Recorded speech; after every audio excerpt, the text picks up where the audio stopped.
special edition of the Daily Deuce. I'm John Webster, and hopefully a little bit later in the show, I'll have my partner here, Gary Graves, run a little bit behind. But today is a special show. We're going to do a review of the NFC East and where all four teams are right now. As you see, I have on the Washington Commanders. So guess what we're going to start with?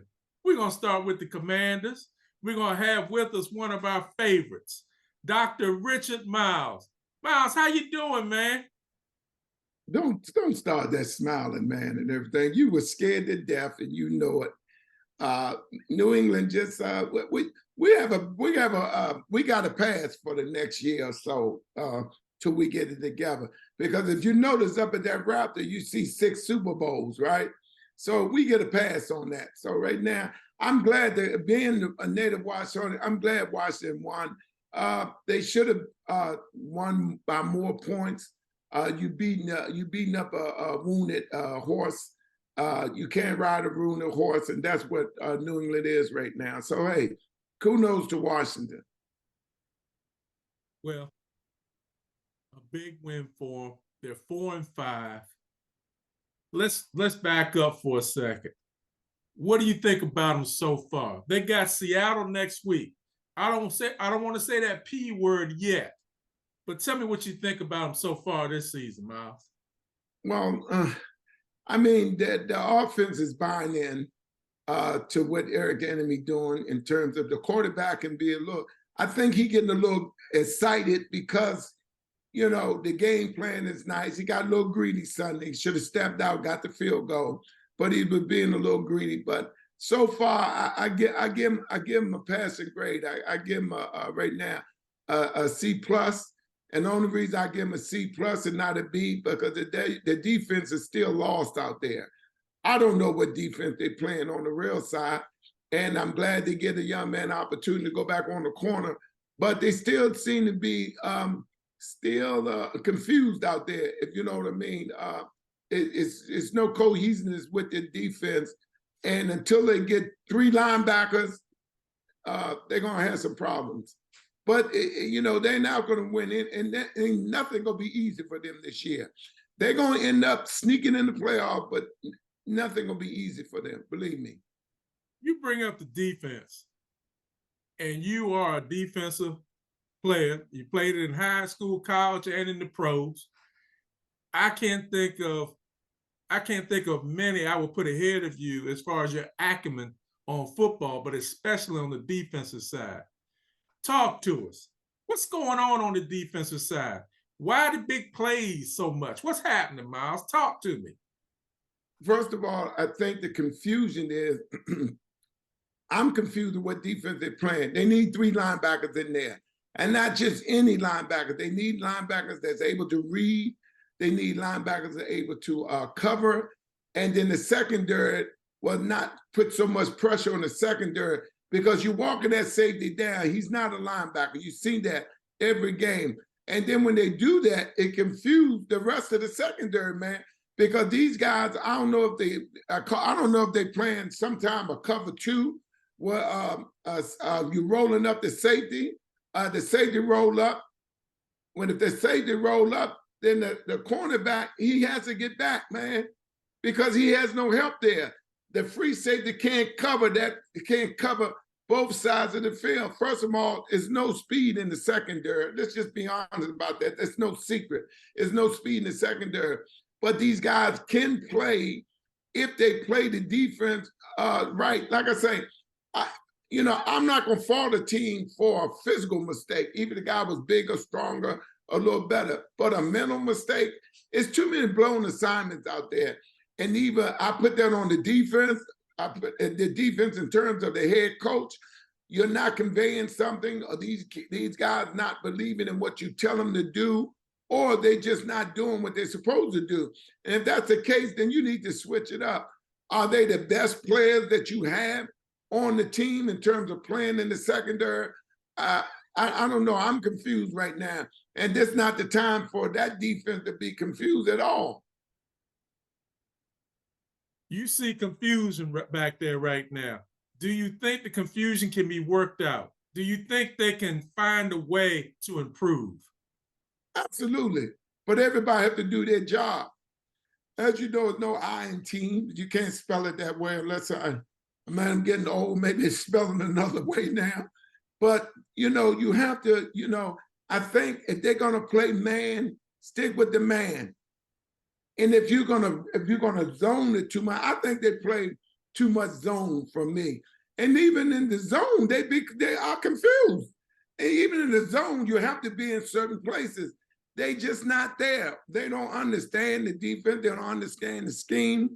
I think it's confusing for people to watch the game to see that. You can't let nobody go up the sideline untested. Come on, man. And you tell me they ain't confusion. It's not. They need to stop coming up all the time. They need to put they need to go too high and keep it that way. Keep it that way. Kansas City do it all the time. They dare you to throw the ball. Washington invite you to throw the ball. Come on, man. Let the people those two tackles, I told everybody, is you're not going to be that much of a difference with the ends gone. They was good ends, but you can get anybody to play the defense right. You take the outside. Don't go by the quarterback. Just go a certain upfield, and then when you can't get there, put your hands up. Most of the balls the boy was throwing was line drive. But we weren't blocking because we never put our hands up. One time we put our hand up, we knocked the ball down. Matter of fact, it was deflected a little bit. That's where the interception came in at when it bounced off. But they definitely need to understand what you're going to play and play it until they make you change up. Don't let the offense dictate to you. You have to dictate to the offense. Either you're going to take the run from them or you're going to invite them to pass the ball. You can't let people do both. And for the last couple of games, that's what they've been doing. So when you say run straight up, is that like saying they need to stay in their lanes as defensive linemen, don't get in their lane, have that containment so the quarterback will stay in the pocket and not get outside? The tackle's got to stay in the middle of the field. They can't part like the sea. You can't do that. You have to go upfield. If you can't get to him, put your hands up. Defensive ends come upfield, but outside, but keep outside containment. The boy rolled out several times because the ends kept going inside. You never go inside. That's a cardinal sin. And like I say, even these guys not listening to the coaches, or they just out there playing everybody for themselves. And sometimes that's the way the defense look. Special teams. These first 9 games, they seem to be improving. I see a bright spot back there with the punt returner. He used to be Jamison Crowder. What do you think? What are your thoughts on that? Absolutely. Jamison Crowder, man, he's doing a great job returning punts. He got a lot of experience, but he needs to get a little more work at the receiving end. Dotson, I'm not sold on him yet, man. I don't like what he said in the papers, and a conference. He told me he had to go back and look at what he was doing in college as opposed to now. This is not college. This is the NFL. You were better than most defensive backs that was covering you, and you were running by them. This is the pros there. They're going to throw all kinds of different schemes at you. They show you something that really not there. And he's dropping the ball too much. So what you do is pull him out, let him think about it, and put James Crowder in there. James Crowder was open. It's just that they weren't on the same page because he hadn't been playing long enough to really understand the scheme. They're playing something different as opposed to what they were playing when he was here before. I think Dotson needs to sit down. That's me personally. They dropping too many passes, wide open passes, man. That doesn't make sense. That leads us to the offense. You mentioned Crowder. Let's talk about this offense right now. You got Bieniemy coming here. Let me give you my take, and you tell me what you think. Bieniemy has done a good job, but I want him to do some more running. I think we're in the NFC East. I know we're in the NFC East. NFC East is grinded out football. I need him to put that ball in Brian Robinson's hands more. 3 yards, 4 yards. Chunk it up like that. The passing game, I see improvement each week in this kid Howe. I really do. Last 3 or 4 games, he's thrown for like 1,500 yards. I'm seeing some good stuff for this kid. but I just want to see some more run. Where am I? What I'm saying, Miles? Am I off base? You tell me. No, not really, but you have to understand, you have to decide. We scoring points that we haven't scored last year. We didn't score like this, like we're scoring now. So you have to admit we're 100% better than what we were last year in terms of scoring. Okay, now you say run the pass. The only problem is with that is you make yourself one dimension, because if you get in third down situation, then you got to pass the ball. Now they know you got to pass the ball. So I think and I'm not telling him what to do, because I think he's doing an outstanding job. Let's give him some time, give him a little time, because Kansas City and the Eagles, they passed the run, okay? But Washington got their number. That's why Washington handled them so easy until they get down to near the end with officials get in it. But that's another conversation for another time. But no, you're not wrong at all.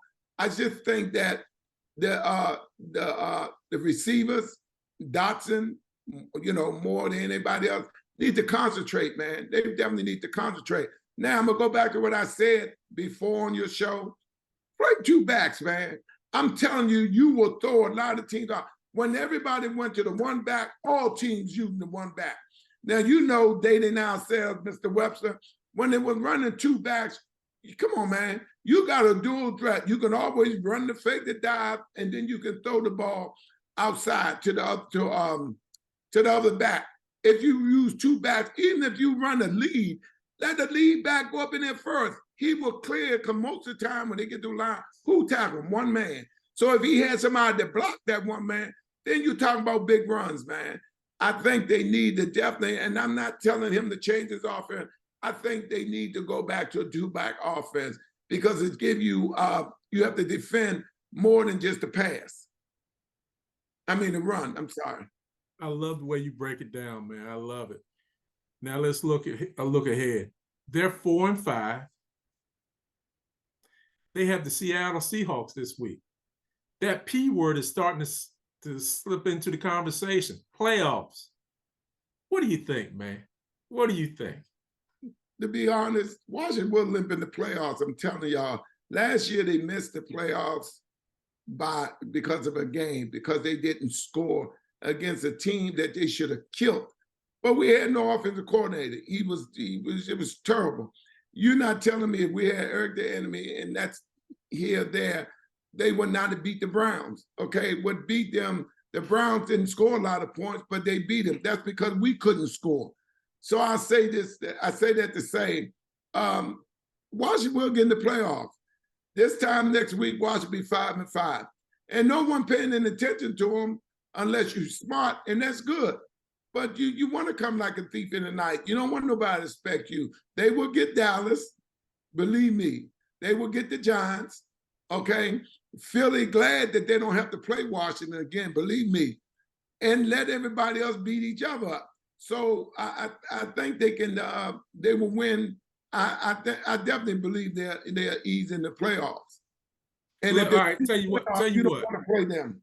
Tell you what. Let's look at it real quick. They're 4-5. They got Seattle this week. Win or loss? Win. 5-5. Easy. New York Giants. New York Giants coming here. They'll beat the Giants. 6-5. At Dallas on Turkey Day. And are you inviting me to your house for Thanksgiving? Absolutely, because man, Washington gonna have turkey that day. All right, that puts them at what? That's 3 wins. That puts them at 7-5. Miami. Here or away? Here. I think they can get Miami, but they're gonna have to play the too high. They cannot go in there worried about Miami running. We know Miami gonna throw the ball. It ain't no secret. They might get a few good runs, but you have to stay with the defense. You can't keep switching up and let them dictate it. Let them run a few runs if they make it. I think their tackles will control the line of scrimmage, therefore prepare for them throwing the ball. So you got a win or loss on Miami? I got them winning Miami. Okay, you got 8-5 right now. 1, 2, 3, 4 left. 8-5 at the LA Rams. Oh, the Rams ain't nothing. They shouldn't have no problem with the Rams. 9-5 at the Jets. Are you kidding? Really? Are you really kidding? 10-5. Jets can't score no points, and Washington can score. The Jets gonna play good defense, but it won't be enough. Washington might be a big score against them because Washington can score. Home against San Francisco.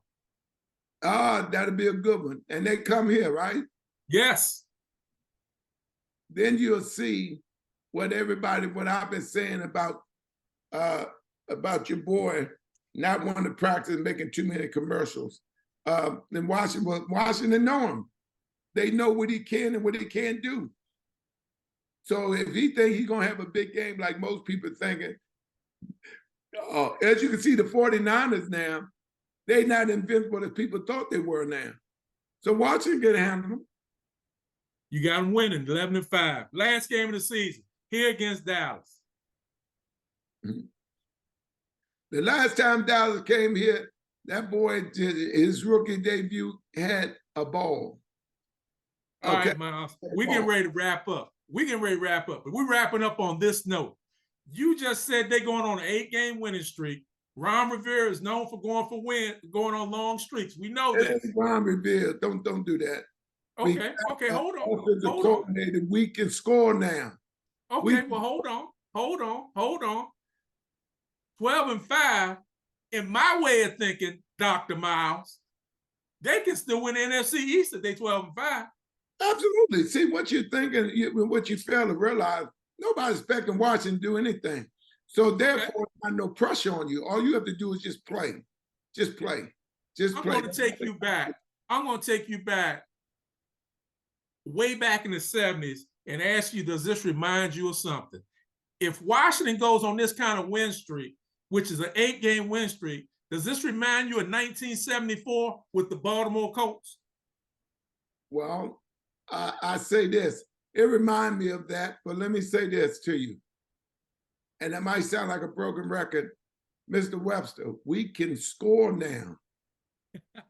We can score. I think people diminish that too much. We can score.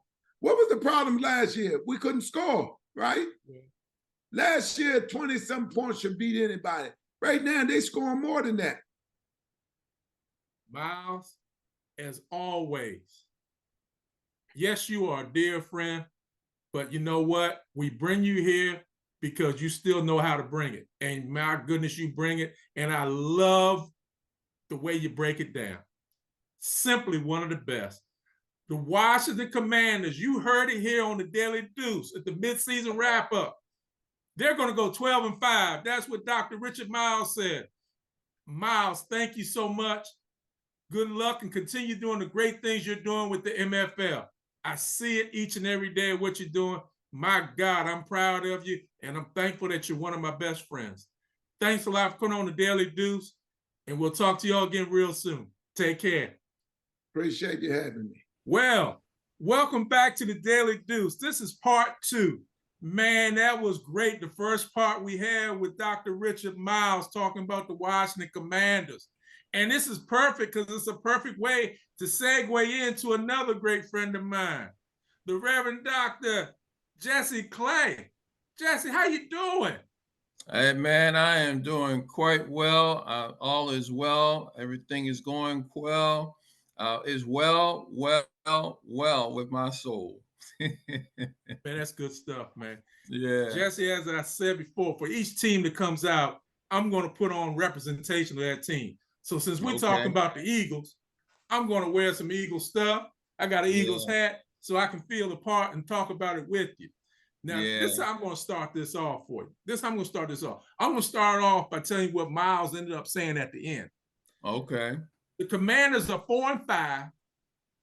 He's predicting an 8-game win streak. They will end up 12-5. And 12-5, in my opinion, still gives them a chance to win the NFC East. Well, that would mean that the Eagles would have to lose 4 games. Well, let's start. We're gonna talk about everything, but let's start talking about where they are. Okay, who do they play? They beat Dallas. That was a great game. We're gonna come back to that in a second. But now they got to go to Kansas City. I can see them losing that. Then they got Buffalo. I can see them losing that. Then they got San Francisco. I can see them losing that. Then they got at Dallas. I can see them losing that. Then they got Seattle. I can see them losing that. So, Jesse, I guess I'm saying they're going on 1, 2, 3, 4, a 5-game losing streak, Jesse. Man, the only way that could happen is if Jalen Hurts gets hurt in the beginning of the first game. You know, and all jokes aside, Philadelphia's playing great. They absolutely are. But they are getting a little banged up. They You know, are. Hurts was limping a little bit at the game. He's got Yeah. some knee problems. That defense is starting to get banged up. Talk to us about it, man. What's going on? They're playing great, but I just don't know. Can they continue on the rate that they're going? Well, after the bye, we'll see who's coming back. But I think, Hurts will be back to almost 100% at when we get to the fourth. I mean, not the fourth. The Chiefs. Our line should be back to being healthy. And we also have the young boy that came in and played on Sunday, Spleen. I think it's Bean. He did an excellent job and probably will be one of the guys counted on for next year. The only question mark, which is not really a question mark, is why. I mean, our tight end. He's not going to be back for probably 6 weeks. So fortunately, we have 2 weeks with the bye. He's got a broken arm, right? Yeah, he has a broken arm, or some Okay. kind of fractured arm, which I guess is broken. That's a broken arm, and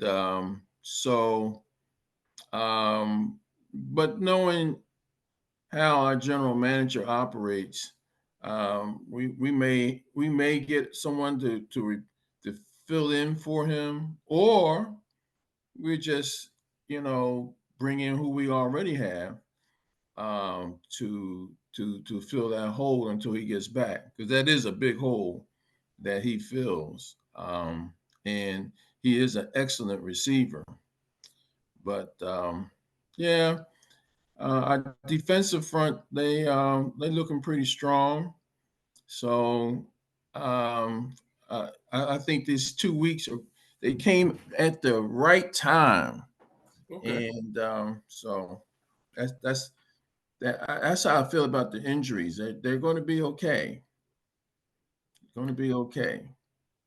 Goddard goes down, and that's important because Jalen Hurts likes to use the tight end quite a bit, and he's very active. But then they still got these other two guys. I don't know if anybody's ever heard of Devontae Smith and AJ Brown. I don't know too much. I don't know too much about those guys. Those are two bad guys, man. Two bad Yeah, guys.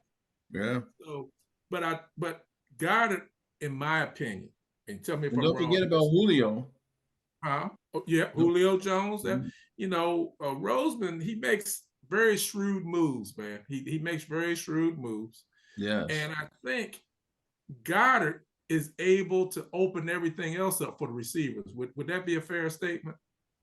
Well, I think the others open it up for him, Okay. or Okay. yeah, or because he gets about 2 or 3 passes a game. He hasn't Okay. had a breakout game yet. He did have one where he caught 5 passes, and he's a phenomenal talent. He's big, he's strong, he can run after the catch, he can catch, he can block. So I think we're going to miss him. But they got Stoll. He's not a bad pass catcher. He's a good blocker though, and so it may be, we'll be able to get past these guys. I mean, the Chiefs, they're going to be tough, but I think we can beat them.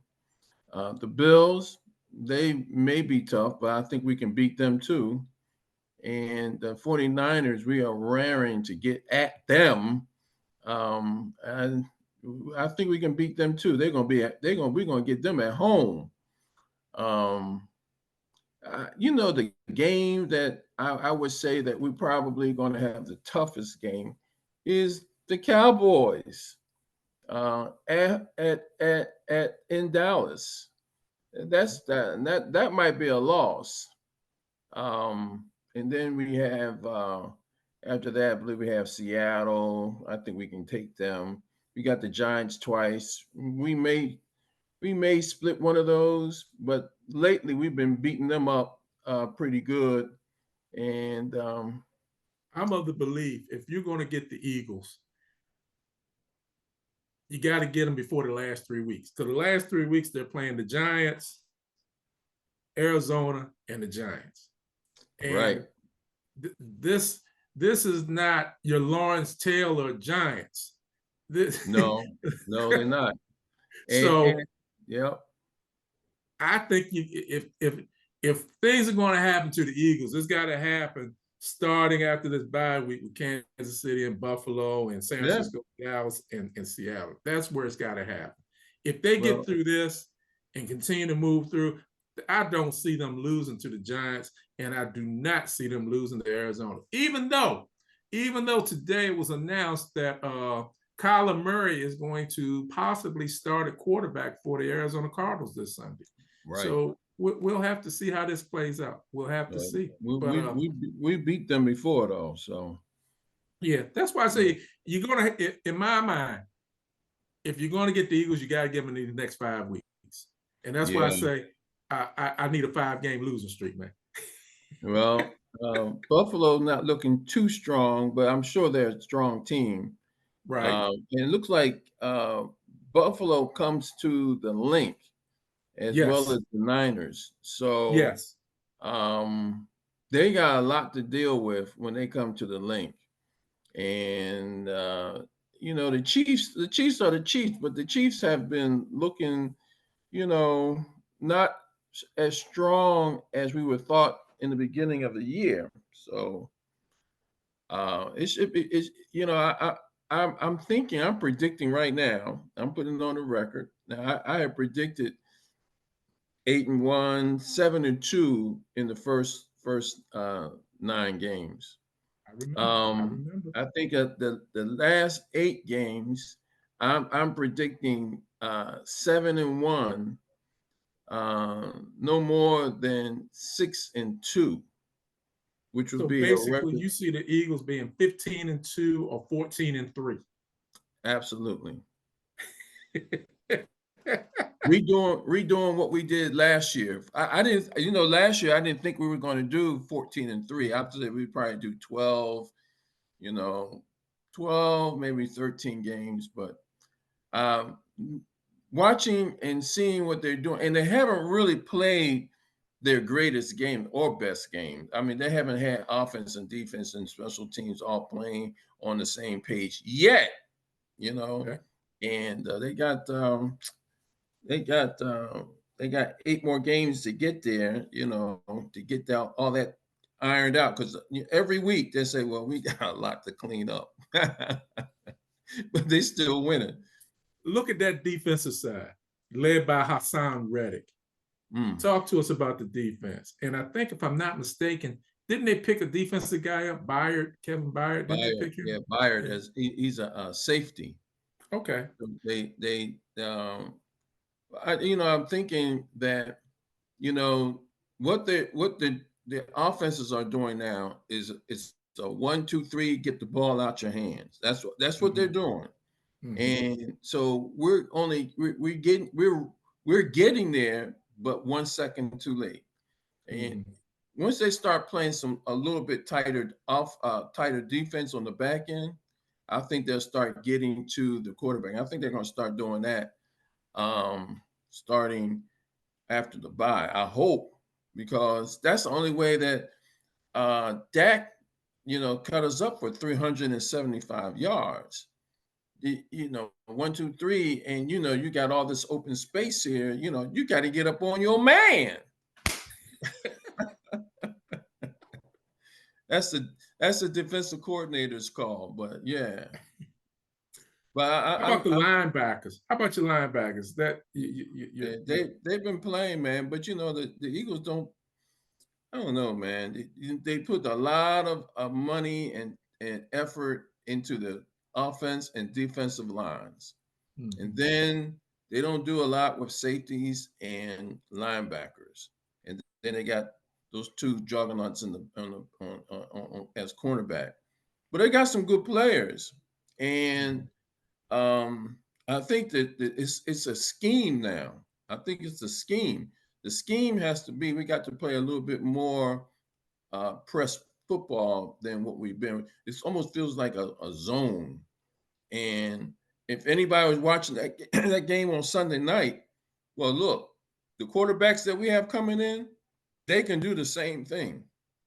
And so we got to do something. That game Sunday night. Did it have you on the edge of your seat, Jesse? Were Edge of you my seat. concerned? Edge of the seat. My heart was pounding. Uh, I was trying to, I was trying not to think about what I would have to say to Cowboy fans, if we lost, because it was close. I mean, it didn't have to be that close. I don't understand. Like close games like that. I hate them. I hate them. I don't know how the coach even takes it. Johnson, our right tackle said, "Man, we lost a bunch of dog years on that game." It was a great game, man. It was a great game. Came down to the last play. Unfortunately, Dallas wasn't able to pull it out. Well, fortunately for you, unfortunately for Dallas. Yeah. And you look at Philadelphia, without a doubt, I tease you and I joke with you. They're one of the best teams in NFC. There's no doubt about it. If not one of the best teams in NFL. You got to deal with them. You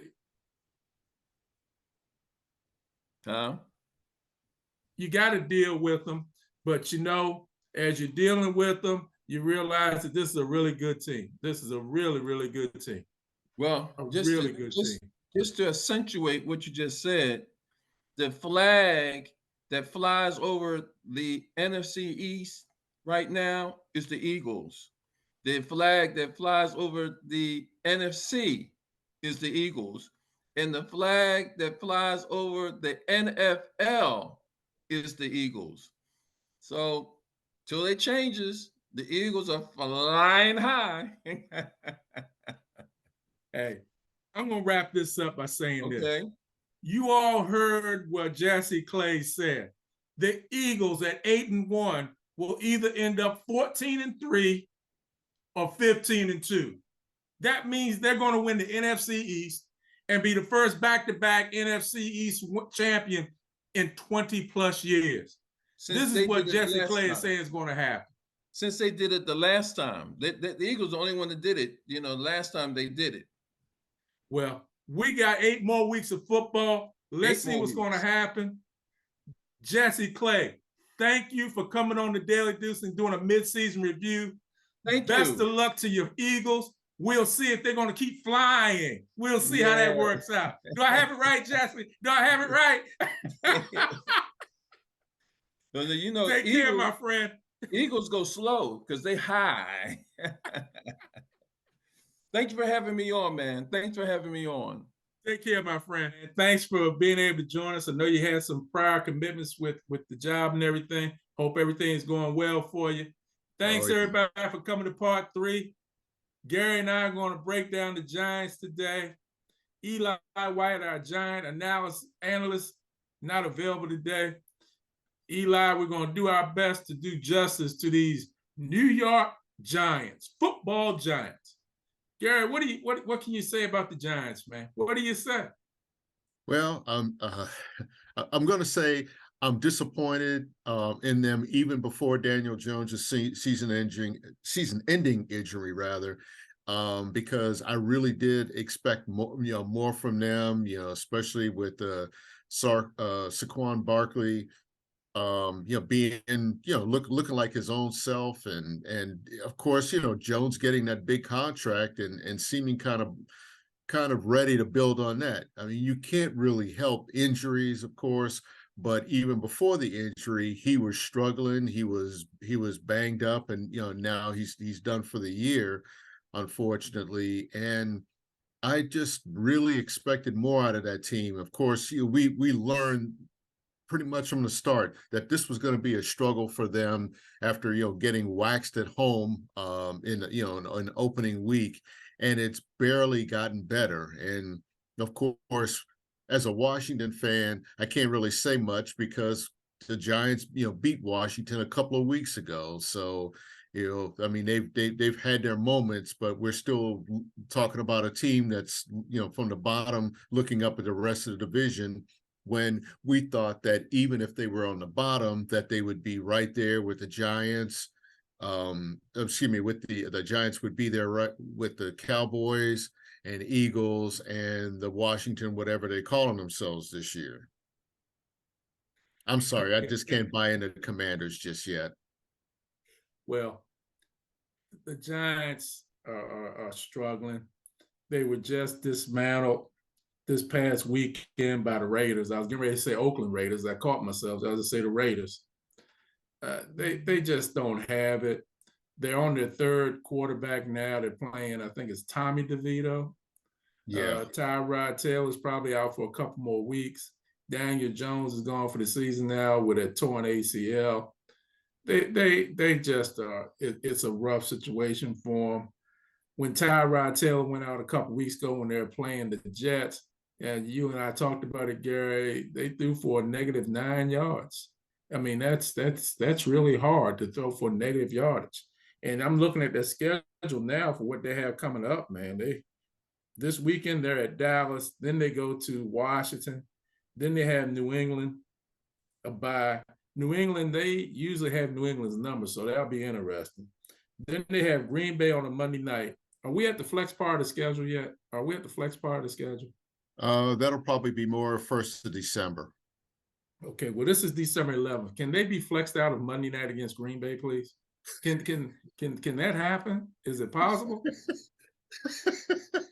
I mean, Gary, I tell you what, even if you can't flex them out to another football game, is there a Kentucky or Louisville basketball game that night that can be played on? Yeah. I think to answer your question, John, I think you can flex yourself out of that game. I mean, that's probably one of those one of those nights that the NFL and ESPN wishes that there was a secondary game that they could hype more, but it is what it is. And case in point is last night's game between the Chargers and the Jets.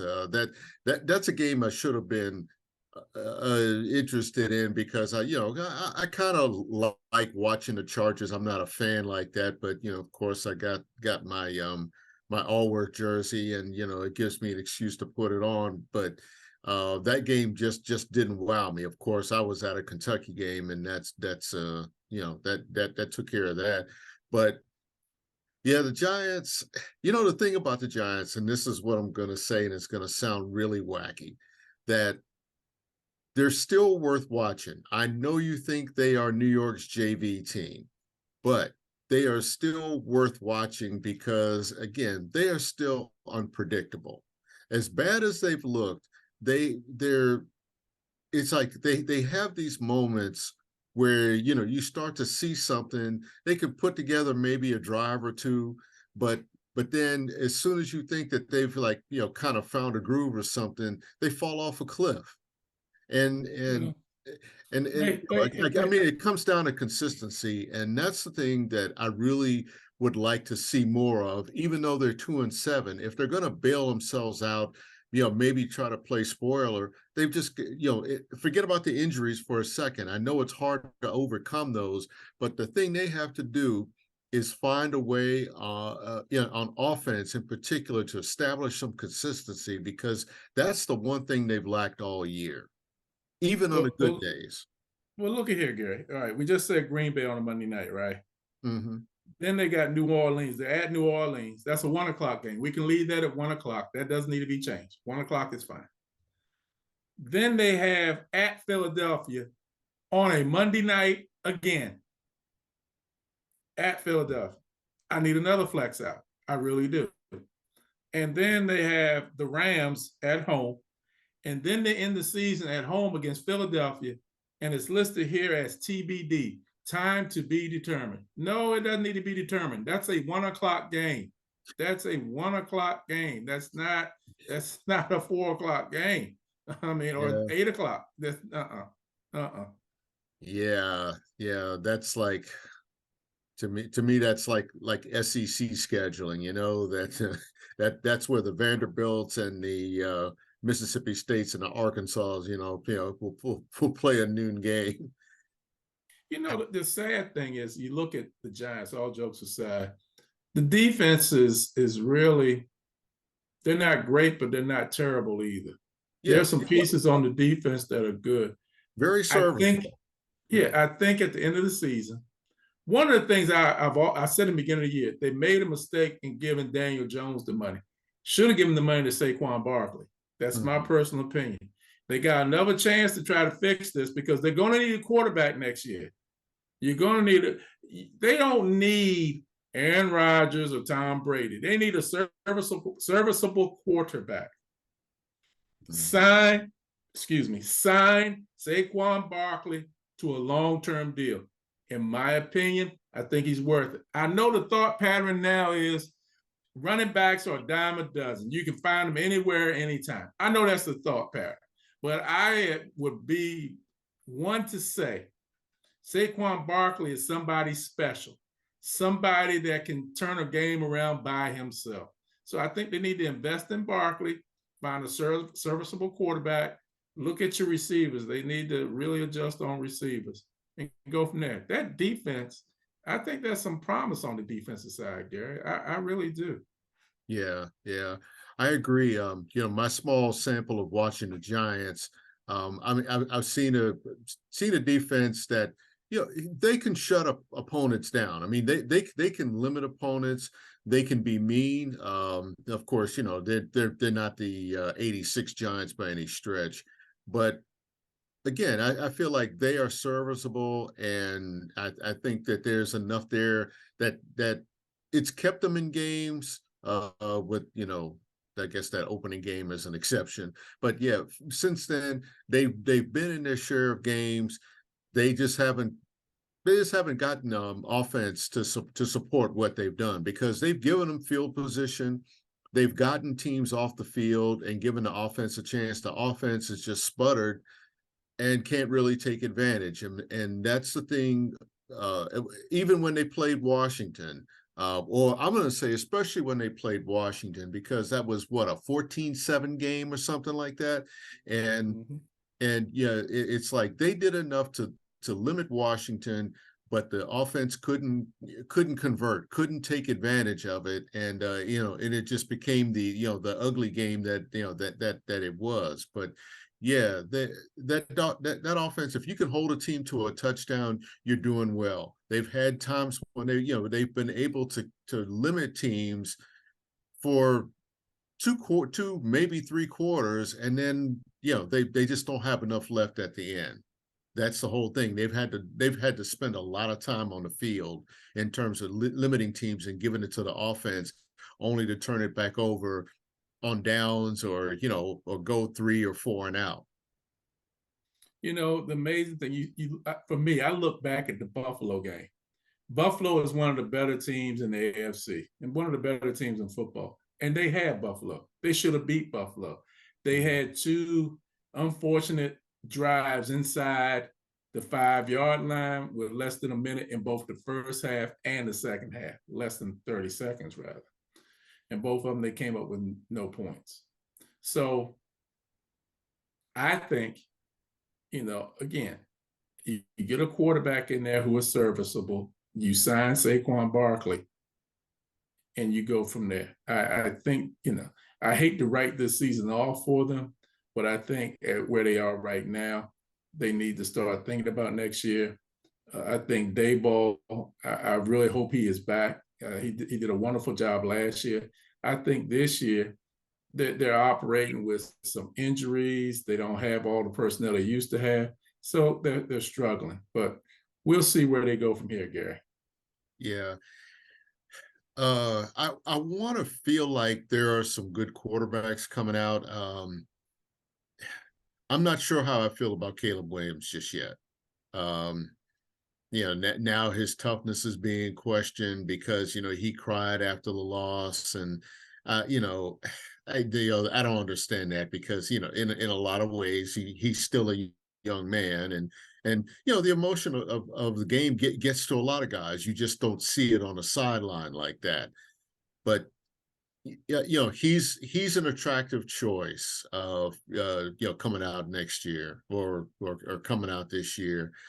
Um, I really don't know who else that I've seen, and you know, and especially in the SEC, who's capable of stepping in. Yeah, I think, yeah, obviously Jalen Milroe is like a year away at Alabama. Carson Beck is probably a year away with Georgia, but looking to the, you know, the Big Ten for, you know, for quarterbacks, maybe Tagovailoa from Maryland, you know, might be out there because, you know, you could tell me on this one. I guess he is a senior, correct? I don't know if he's a senior, but he's eligible to go in the draft. Yeah, yeah, So, and you know, he might be ready because I don't know if staying another year at Maryland is going to be good for him. And you know, in fact, I think he runs a greater risk at Maryland of getting injured if he can come back for another year. I think, you know, his, just like his brother, I think his best years are ahead of him at the next level. well, you're looking at rookies, and that's fine. But I think what they need is a serviceable veteran. I don't think the Giants are working on a time frame where they have a couple years to get where they need to get to. I Yeah, think they need to look but at. who's there, John? That the thing Well, with here's the current thing. quarterbacks. I You just don't look know at who's there. you look at some of these guys who are out there. Like, let me give you an example. The Rams a couple years ago worked a deal out where they got Matt Stafford. I'm not saying Matt Stafford is available, but that's what they got. I think the Giants have to look at that. Atlanta has Taylor Heineke. And you know I'm a big Taylor Heineke fan. You need to look at some of these rosters, and you need to find somebody that's a veteran. I'm not saying Tom Brady. I'm not saying Aaron Rodgers, as I've said before. But what I am saying, you need to find a veteran who's been around for a while, who understands and knows how to work through this Giant system. Brian Daboll is a very good coach, but like anything else, you know, you can only go so far as the talent that you have. You know, you can't make pancakes without any batter. Okay, you're not going to have pancakes. You're just going to have some mush, some mess.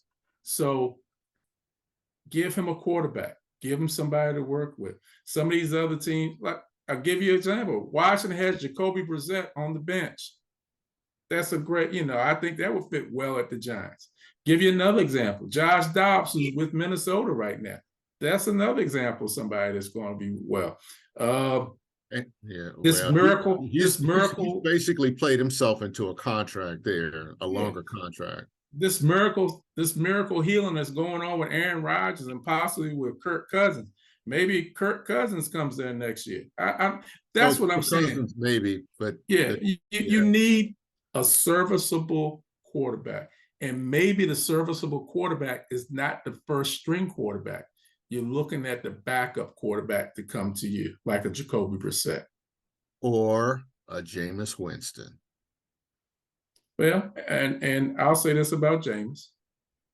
Jameis is going to throw you in the game, and he's going to throw you out of the game. This is a gentleman who has a lot of talent, has a lot of ability, but I don't know too many people that throw 30 touchdowns and 30 interceptions in the same season. Yeah, but if you're the Giants and you're talking about a serviceable quarterback, I think I'd be willing to take a chance. I think if nothing else, he would be entertaining up there. And I'm not saying that because of a media standpoint or even a fan standpoint. I just think that's the kind of team he could come into, and again, he could be entertaining. And you know, case in point, let's remember about Eli Manning. You know, what's overlooked about Eli Manning, even though he's going in the Hall of Fame someday soon, is that he threw a lot of interceptions as well. I think he probably had more years where he threw more Mhm. interceptions than touchdowns. So, Mhm. it was just that when it was good, it was very, very Super Bowl good. It's just that when it was bad, it was awful to average. So there you are. Totally agree. Totally agree. All Well, right. Well, man, good luck. Good luck to the Giants for the second half of the season, and we'll see what happens. hey, this has been a mid-season review for the New York Giants, New York Football Giants. Gary, we'll have to see. And then we just have one more team left to review, man. I can't wait. It's going to be the Dallas Cowboys. I'm looking forward to that. And they got this kid coming on there named Dante Webster. Oh, I can't wait to get him on here to talk about the Cowboys. Yeah, yeah. The next time you see me, I'll have like a little bit of popcorn on the side because this is going to be entertaining. I promise. Hey, you all, take care. Thanks for joining us for this one. One more episode to go. Take care. Hey, man, I'm looking forward to it. I hope everybody's doing well. This is part 4 of the NFC East midseason analysis. We saved the best for last, I guess you'll say. All of them were great segments, though. But we're bringing on Dante Webster. We're going to talk about those Dallas Cowboys. And Dante, as you see, for each team we've done, I've worn the jersey and the hat. And I'm doing the same thing for your Cowboys. I figured that's what you were doing. I was actually going to ask. I was going to say, are you wearing a different jersey for each segment? Yeah, I figured you had enough to do that. So that's respectable. That's respectable. You've sat in here and made everyone feel bad about their teams while wearing classic jerseys. That's nice of you, I imagine. Well, whoever's the Commanders fan, actually, you probably made them feel like $1 million. You sold them like a bill of fake goods, most likely. You sat there and said, "Yeah, playoffs definitely going to happen. They'll win the Super Bowl." On the back of what's that man's name? I can't remember. Sam Howell. Well, it can't be on his back because he's always laying on it from getting sacked. Hey, Dante, it's not nice to talk with other teams. We brought you in here to talk about your Cowboys and to share good tidings and goodwill for all men and women in regards to them. Fair enough. Fair enough. That's fair enough. Let's start right here. Let's start. Right now, the Cowboys are 5-3, mid-season. Is this where you saw them to be right now? Probably, yeah. Honestly, yeah. I don't go in with like overinflated expectations. 5-3 is right about where I saw them, right around the line of a good team.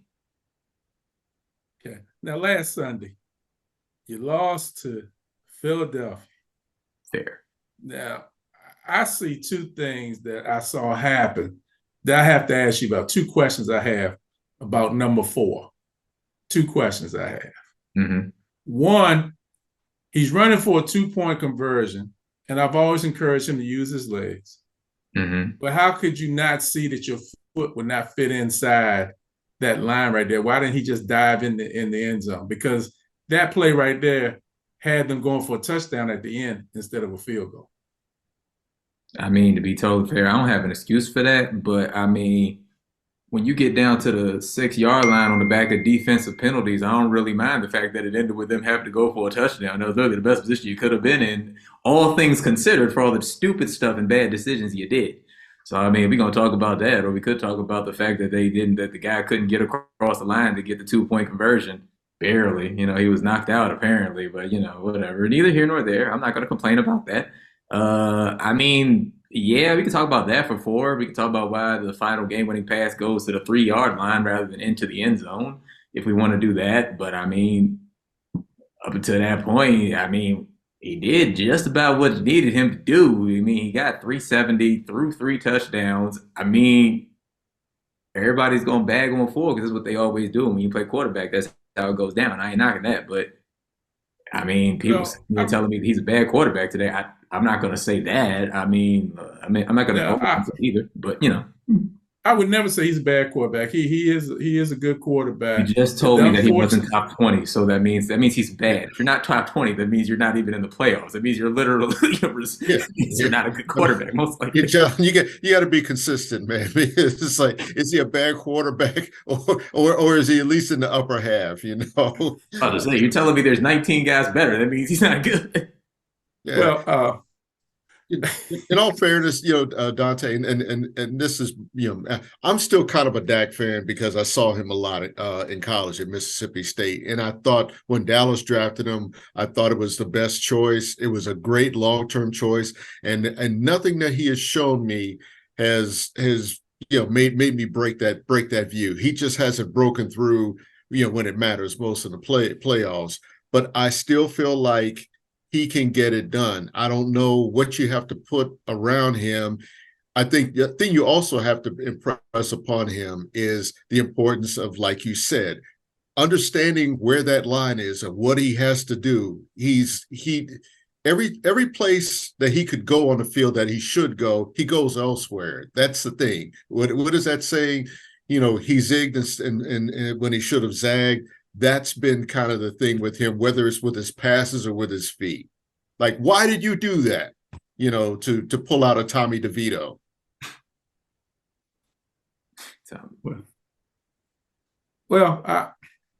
Dante, I mean, he has you speechless. Come on, I can't. I'm just waiting on I came to talk Cowboys. I can't sit here and talk about number 4 for the entire 15 minutes. I mean, that's what you. Okay. Is that the bait and switch here? I'm still in his corner. I'll put it that way. I'm still in his corner. I hope you are too. Oh.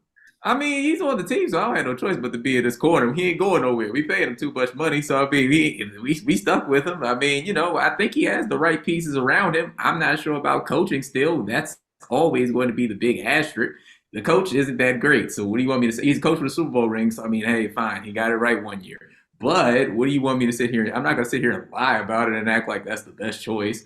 I mean, play call. Do you think not quarterback. Do you think a coaching change is needed? I mean, I've talked about it before the season that he needs to get to a certain level this year. But at 5-3, and you're saying that they're where you thought they would be right now, do you think a coaching change would really make a difference? I mean, put it like this, they're where I thought they would be, but there is a ceiling on it. And I mean, some of that won't be on the coach. I mean, the other half of it is right now, the running game hasn't looked good yet either. And they want to pride themselves on being like a strong running team. They're building it from the ground, which, antiquated as it may be, that was their bread and butter last year. Tony Pollard looked good. They played really well. Tony Pollard has gotten touches, but he hasn't been the same explosive back this year. It hurts the offense some. So you still want to keep leaning in on that identity, but it's not looking as great. And I mean, Dak is a good quarterback, but fine, therein lies some of the problem. Then I guess if it's like, all right, we're going to put this all on, we're going to be a throwing team and our defense is going to be out of this world. All right, that's hard to win a Super Bowl like that. That's hard. That's not guaranteed every week that your defense is going to do what they do and that Dak's going to do that. And I mean, fine, if you want to put it like that, then yeah, maybe he's not in the upper echelon of quarterbacks. So it's like, all right, they're going to dial it up every week. Like you have a Mahomes, a Lamar. God, it pains me to say this, Jalen Hurts. But, maybe not on that level. Maybe you need to have a little bit more around him to like balance it out. And that's the whole thing about it. I mean, you just look at, the coach still makes the coach and decision making, sometimes the clock management isn't that great.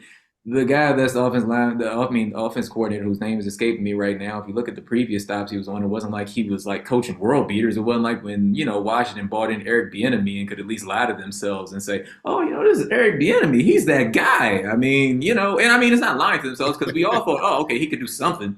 And then he got here and apparently the magic's gone. Fine, it's halfway through the season, but their offense is kind of struggling right now. So, it is. It's not his team yet, right?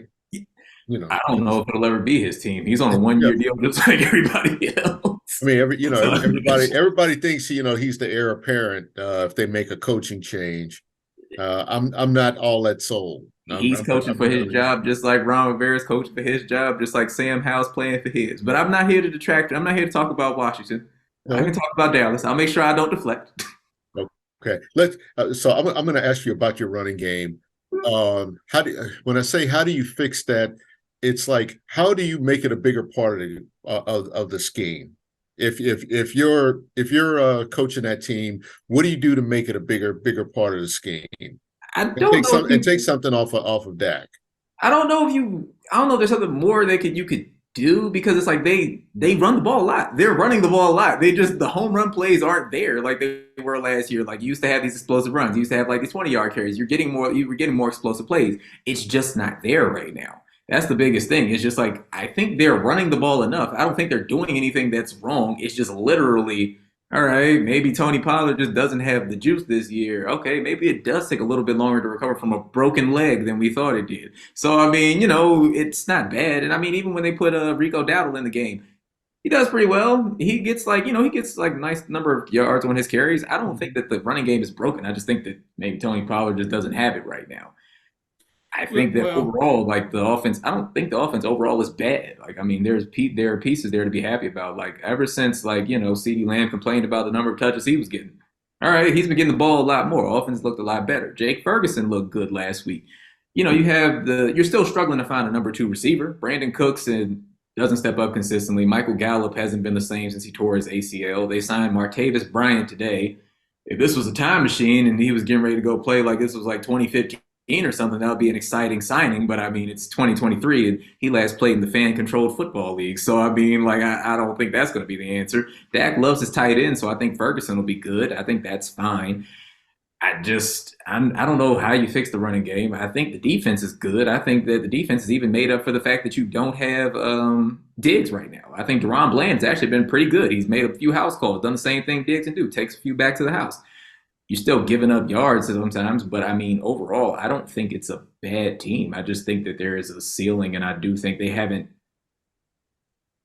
and it could be a mental ceiling. They just haven't shown the capacity to look better than those teams that I know are a step ahead of them. Like whenever they play the 49ers just have their number now. Like I think it's a mental thing where they're just going to overthink it and play bad against the 49ers. The Eagles, I don't know what it is. I mean, that's an NFC East rivalry game. The Eagles did everything they could possibly do to lose that game, and Dallas just couldn't take it. So that's why I do have some concerns from that perspective. hindsight being 2020, you're the GM, trading deadline. Do you go and get Derrick Henry? I don't think Derrick. I don't think Derrick Henry of old. It's not like you trade. It's not like I'm trading for Derrick Henry from like 2020. So I mean, I don't know. Like, do I do that? And then probably not.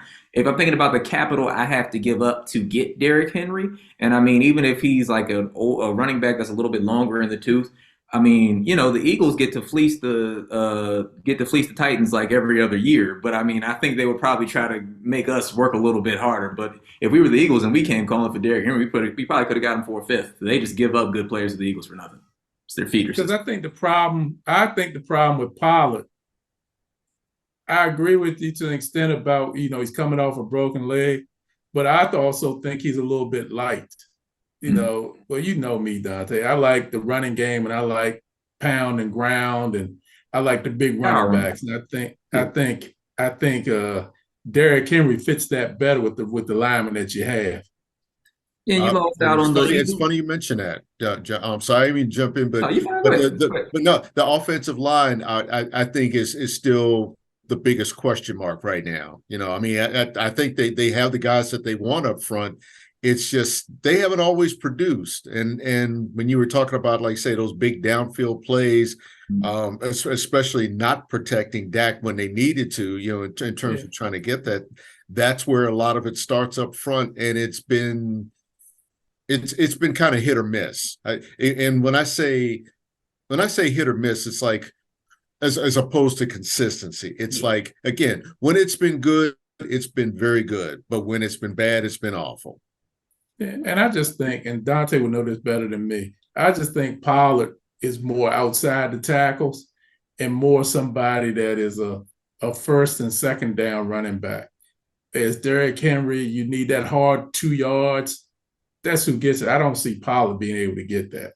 I won't even say it's just a Pollard thing. It's like in that regard, you miss having Zeke.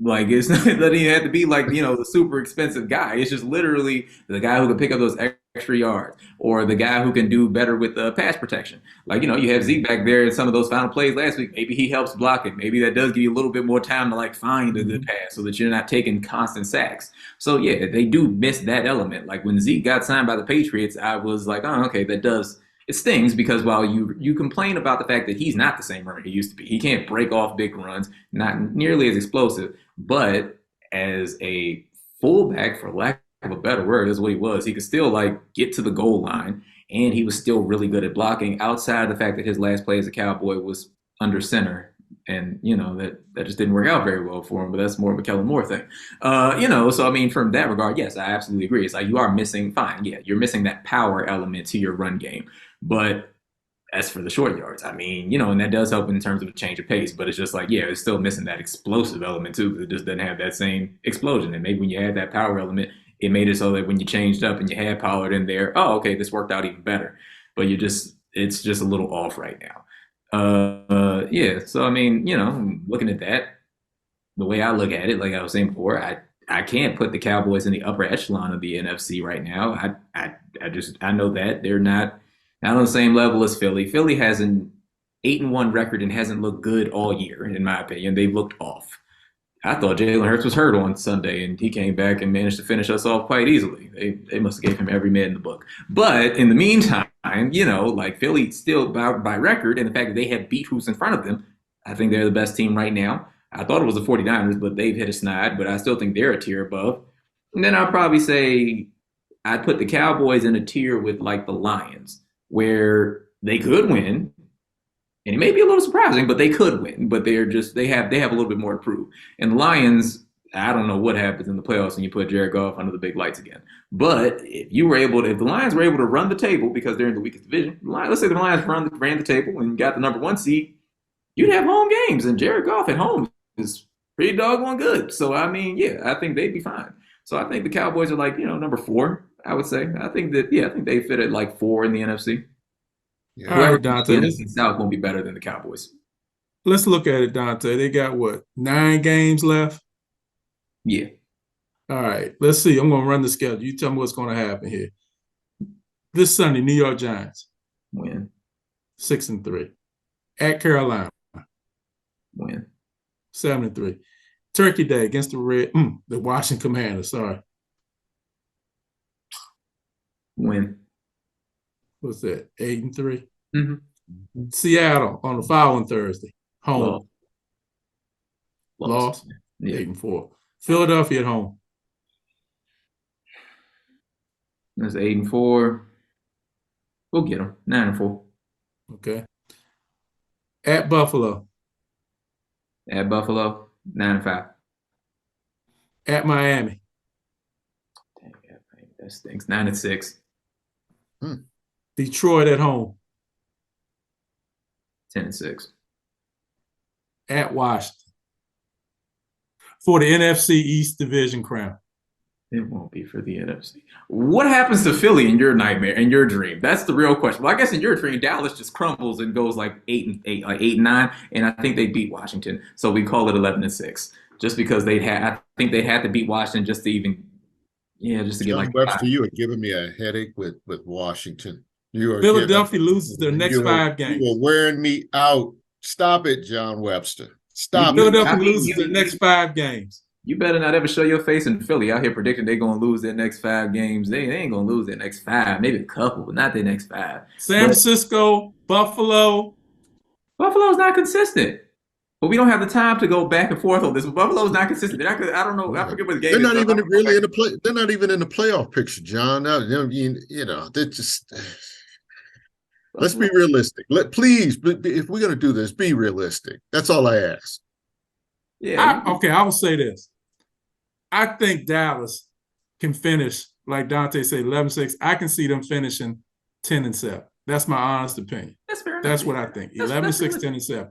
But I also really believe Philadelphia can lose their next 5 games. I just don't see a world where that happens, because them losing 5 would just, if they lose 5, then Jalen Hurts loses his job. I don't know. I mean, I think with that, if Philly, like there were at least 3 games that Philly could have, maybe should have lost, but didn't. And, they're not as strong as last year, but I will say one thing: they are pretty resilient this year. Yes, they are. They are resilient, but they are injured. Hurts is, I think, hurt more than he's letting on. And they are and still they had 8-1. And they are still huh? 8-1. And they're still 8-1. Yes, they are. They are 8-1, but I still think there's a losing streak coming. I think Dallas has a good chance to win the NFC East. I know Dante doesn't believe I'm saying that, but I think they have a good chance to win the NFC East. I don't. It's not that I don't believe the Dallas win the NFC East part. It's that it's like it's the second team that you keep throwing in there, the Commanders, that just need to lose because it's literally all they need to do is just get a good draft pick so that maybe they could either trade it, find a quarterback, do something. But I'm not here for the Commanders. I'm here for the Cowboys, and that's all I have. But I'll say this for the Commanders. They have 9 picks on the next draft right now. You need that first one to be a good one. Well, you get a lineman, you get an offensive lineman, or you get a cornerback, offensive lineman or a cornerback. Oh, you don't like my man, Toast? You need somebody on the other side to go with Toast. you need butter somebody on the other toast, side. right? You need butter. Yeah, you need butter. You need butter and toast. Okay. Well, I think that's all that you all had time for me for, but I do want to make sure I say thank you for having me on. I hope I did a good job of, talking to the Cowboys. John Pitt, I tried my best. I'm realistic with it. I think, I give a realistic point of view. I think we'll make the playoffs, and then we'll probably get our dreams crushed in the second round again. Okay, I'm going to ask you this before we go. What would you like to see? In your dream of dreams, what would you like to see the second half of the season? Dream of dreams, what happens in the second half of the season? Or how they do it. Maybe that's a better way to describe it. Second half of the season, I need to see them beat good teams. Like, I need to beat good teams. Like, that's the biggest thing that I need to see. Right now, you've had a few big tests and you haven't passed them. The only decent team you beat was the Chargers. I need them to, beat the Bills, who still iffy, but, they've done it before. Need to beat the Dolphins. Since you're playing the Dolphins at home, and the Dolphins do stink against, good teams, but, they have a good record. I need you to beat those type of teams. That's what I want to see in the second half. I want to see them beat good teams. If you they got Buffalo, they got Buffalo and Miami on the road. They got both of them. Those are the big games. Those are big games. And Detroit. Those are the big games. Those are the games where I want to see you step up. I want to see them play good teams and win effectively. Well, I'm with you. I will say this, and this is unusual, me and you on the same page, but Miami has not beat a team above 500 this season. Buffalo is off a lot of times this year. I think they'll beat Philadelphia.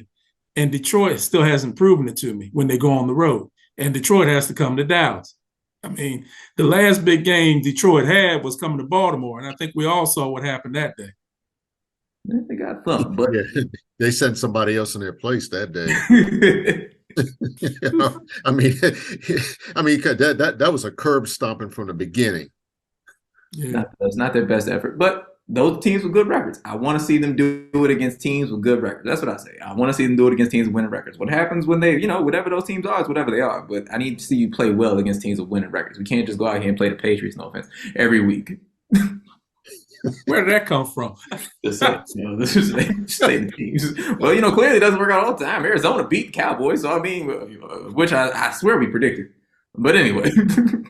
Well, at the risk of John disowning his son, I'm going to wrap it up here. Hey, Dante, it's always a pleasure, an entertaining pleasure. My popcorn, didn't pop in time to enjoy this, but man, as always, I love your insight and I love your realism in terms of your team, and that's the thing that I keep trying to tell your father, to please be realistic about the Washington football team. John, what you need to become is a sports writer, because one way to figure out that the team that you admire and all that other stuff growing up ain't really squat, like you thought they were, is to become a sports writer. That's what they told us in school. Never cover your heroes, because that bubble will burst. Well, that's a very fair statement, Gary. And all I will say is, well, first and foremost, Dante, love having you on the show. It was great. I always love having you around. You know that. It's great. But Ron Rivera, Riverboat Ron. Hey, can we cut it now? No, every time, every year, he has always had a win streak. The win streak is getting ready to come now. All right. And Two is on a nice starting spot, you know. and then on whatever that is, January, whatever, it could be possibly be Dallas playing Washington for the NFC East. Yeah, that means that we all screwed up really bad, really, really badly. Well, everybody, this has been great. I've enjoyed it again. Dante, I can't wait till you come by the house and we can go in depth even more, talk about everything. You know, this has just been an absolute lovely time. We just did the midseason analysis for the NFC East. You know, basketball season is coming soon, and we can analyze Dante's North Carolina team or whoever he likes in basketball as well, or his Lakers team. I actually cheer for the Terps now in men's basketball. It's like the one Maryland team I actually do root for, to be totally fair. Just, you know. But yeah. Neither here, but. Till next time, folks. Hey, take care, y'all. See you.